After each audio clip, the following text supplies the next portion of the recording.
দুর্গাপুজোর আনন্দ এখনো যেন মনের কোণে ঝলমল করছে। আলোর রেশ কাটেনি, ঢাকের আওয়াজ এখনো কানে বাজে। এরই মাঝে এসে পড়েছে কালী পুজোর ব্যস্ততা। তাই সমস্ত ব্যস্ততা কাটিয়ে যদি একান্ত নিরিবিলি কোনো অফবিট জায়গায় 2-3 দিনের জন্য অথবা সপ্তাহান্তে কাটিয়ে আসা যায়, কেমন হবে বলুন তো? যেখানে নেই অতিরিক্ত ভিড়, নেই শহরের কোলাহল, আছে শুধু সবুজে মোড়া গ্রাম, নদীর ধারে নরম হাওয়া আর ভোরের আলোয় নিস্তব্ধ পাহাড়ের ছায়া। তাহলে চলুন আজকে আমি আপনাদের নিয়ে যাব এমন দুটি অফবিট গন্তব্যে, কলকাতা থেকে একেবারেই কাছে, যেখানে 2 বা 3 দিনের মধ্যে ঘুরে এসে মন ভরে যাবে। একটি জায়গা প্রকৃতির কোলে, শান্ত নিরিবিলি, আর অন্যটি একটু দুঃসাহসিক, একটু রোমাঞ্চকর। যারা চান উৎসবের কোলাহল পেরিয়ে নিজের ভিতরের শান্তিটা খুঁজে পেতে, তাদের জন্য এই দুটি জায়গা যেন একেবারে উপযুক্ত। তাহলে চলুন ব্যাগ গুছিয়ে নিই আর খুঁজে বেরিয়ে পড়ি সেই অফবিট কোণগুলো, যেখানে এখনো লুকিয়ে আছে অনাবিষ্কৃত সৌন্দর্য। প্রথম যে জায়গাটির কথা আজকে বলবো সেটি হলো মেনপাট। ছত্তিশগড়ের ছোট্ট পাহাড়ি গ্রাম মেনপাট। নাম শুনলে মনে হবে সাধারণ কোনো জায়গা, কিন্তু একবার পৌঁছে গেলে বুঝবেন এটা একেবারে ভিন্ন এক জগৎ। এত শান্ত, এত নির্মল, যেন সময় এখানে ধীরে বয়ে যায়। এই জায়গাটাকে অনেকেই বলেন ছত্তিশগড়ের সিমলা, কিন্তু মেনপাটের নিজস্ব এক আলাদা সৌন্দর্য আছে। ঘন পাইন বন, কুয়াশা ভেজা সকাল আর নীলচে পাহাড়ের সারি যেন আকাশে মিশে গেছে।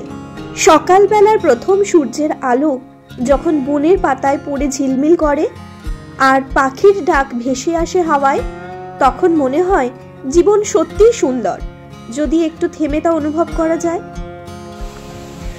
এখানে বাতাস এতই তীব্র যে ঝর্ণার জল উপরের দিকে উড়ে যায়।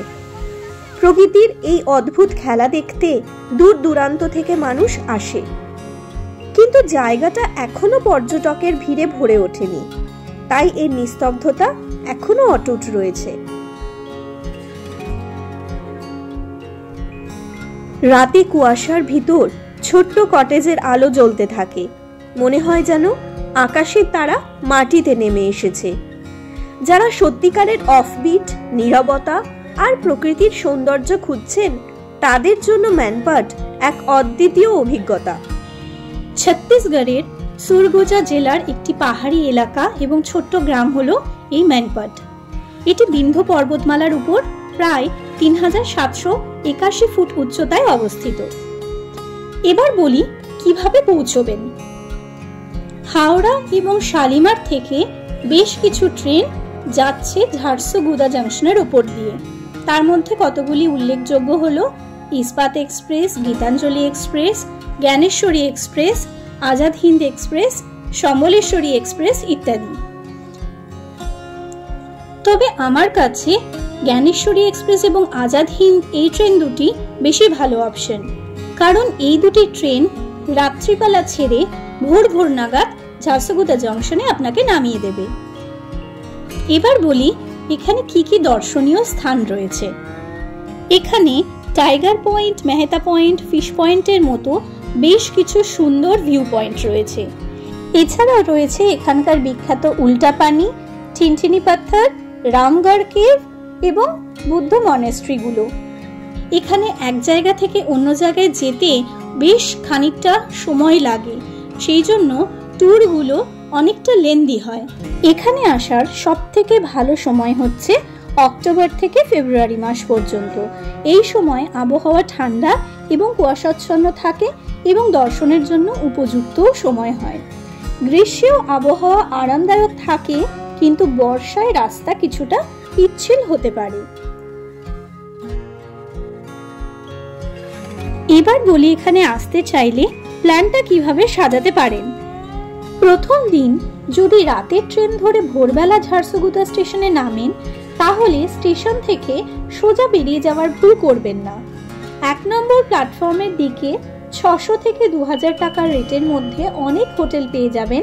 সেখানে ফ্রেশ হয়ে আগে ব্রেকফাস্ট সেরে নিন, তারপর বেরিয়ে পড়ুন মেন পার্টের উদ্দেশ্যে। এখানে বেশিরভাগ রাস্তার পাশেই খাবার দোকান, এমনকি চায়ের দোকানও সেভাবে পাবেন না। ফলে বাচ্চা থাকলে বা নিজের সাথে টুকটাক কিছু খাবার এবং জল অবশ্যই রেখে দেবেন।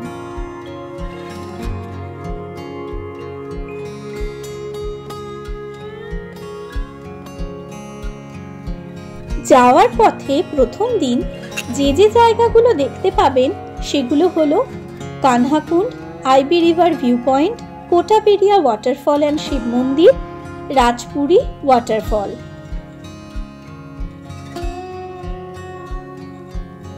সব দেখে হোটেলে পৌঁছতে পৌঁছতে সন্ধ্যা 7টা, 7:30 বেজে যাবে।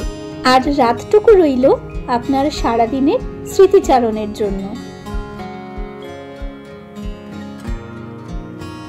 পরের দিন সকাল সকাল ব্রেকফাস্ট সেরে 8:30 থেকে 9টার মধ্যে বেরিয়ে পড়ুন। প্রথমেই চলে আসুন উল্টাপানি, তারপর গ্রিন ভ্যালি ভিউ পয়েন্ট হয়ে চলে আসুন ঠিনঠিনি পাথর দেখতে। এখানে দেখতে পাবেন একই পাথরের বিভিন্ন জায়গা থেকে কিভাবে 9 রকমের শব্দ বের হয়। এরপর চলে আসুন ঐতিহাসিক স্থান রামগড় কেভ দেখতে। তারপর লাঞ্চ করে চলে যান মনেস্ট্রি দেখতে। সেখান থেকে রোদ থাকতে থাকতে পৌঁছে যান জলজলি। প্রকৃতির আর এক অনবদ্য রহস্য হলো এই স্থান। এখানে আপনি লাফালে ট্রাম্পোলিনের মতো মাটি কাঁপছে বলে মনে হয়। তারপর সোজা হোটেলে ফিরে রেস্ট নিন। তৃতীয় দিন সকাল সকাল রেডি হয়ে 9টার মধ্যে চেক আউট করে বেরিয়ে পড়ুন ঝারসুগুদার উদ্দেশ্যে। পথে দেখে নিন fish point, sunset point, Mehta view point, tiger point.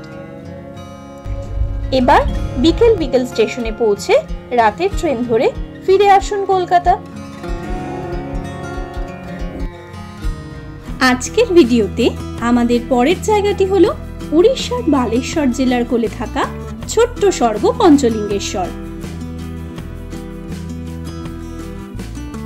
উড়িষ্যার বালেশ্বর জেলার কোলে সবুজ পাহাড় আর নিস্তব্ধ প্রান্তরের মাঝে লুকিয়ে আছে এক অফবিট রত্ন পঞ্চলিঙ্গেশ্বর। এই জায়গার নাম শুনলেই যেন এক রহস্য জাগে। পঞ্চলিঙ্গেশ্বর অর্থাৎ 5টি শিবলিঙ্গ, আর এই শিবলিঙ্গগুলি কোনো মন্দিরের ভেতরে নয়, প্রকৃতির কোলে এক পাহাড়ি ঝর্ণার নিচে লুকিয়ে আছে। শ্রুতি আছে একসময় মা পার্বতী এই স্থানকে পূজনীয় করেন, আর তারই আশীর্বাদে এখানে আত্মপ্রকাশ ঘটে 5টি শিবলিঙ্গের। বর্ষার পরে যখন জলধারা তীব্র, তখন এই শিবলিঙ্গ দেখা যায় না, কিন্তু শীতের শুরুতে জল কিছুটা কমলে পাথরের ফাঁক গলে সূর্যের আলো পড়ে শিবলিঙ্গগুলো একে একে দৃশ্যমান হয়। আর সেই মুহূর্তটা সত্যি অলৌকিক। চারিদিকের সবুজ, পাহাড়ের নিস্তব্ধতা আর ঝর্ণার শব্দ সব মিলিয়ে মনে হয় সময় যেন থেমে গেছে। যারা প্রকৃতিকে ভালোবাসেন কিংবা একটু নিরিবিলি ধ্যানমগ্ন পরিবেশে সময় কাটাতে চান, পঞ্চলিঙ্গেশ্বর তাদের জন্য একেবারেই আদর্শ জায়গা। সকালবেলায় পাখির ডাক আর মন্দিরের ঘণ্টার ধ্বনি মিলে মিশে এক শান্তিময় আবহাওয়া তৈরি করে।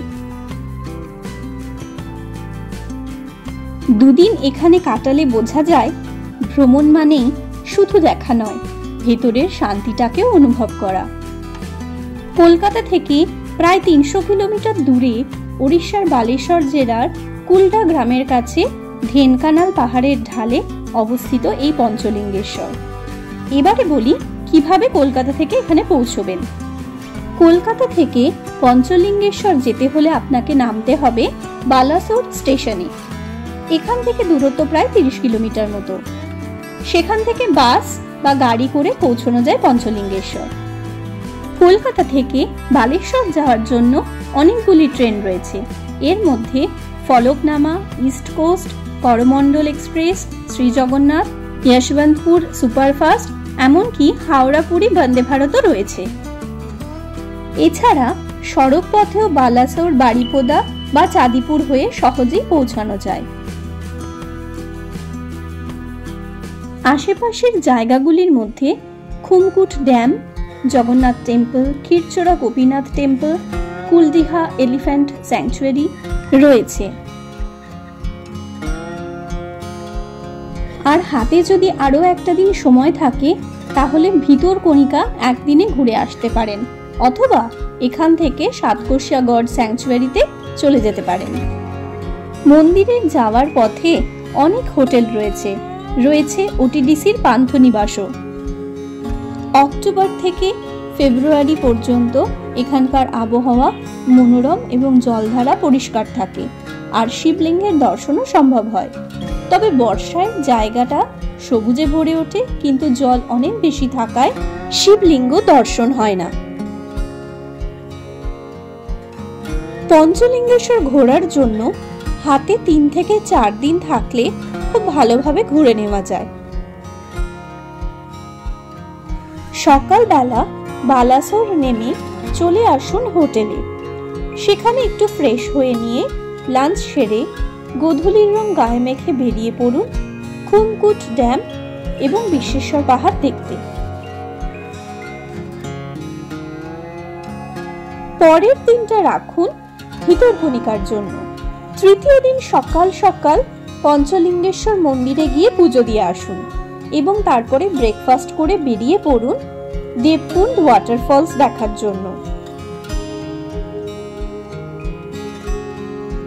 তারপর কালা ড্যাম, নীলগিরি জগন্নাথ মন্দির এবং রাজবাড়ি দেখে ফিরে আসুন হোটেলে।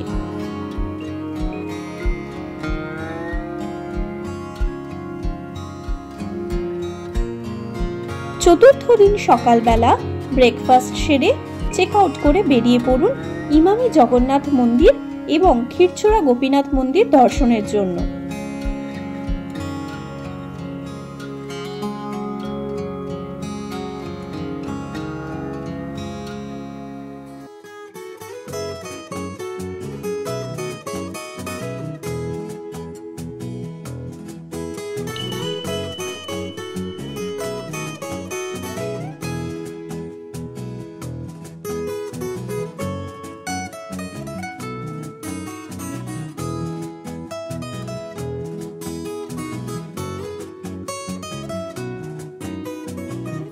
এরপর চলে আসুন বুড়িবালাম নদীর তীরে রাধাকৃষ্ণজিউর মন্দিরে।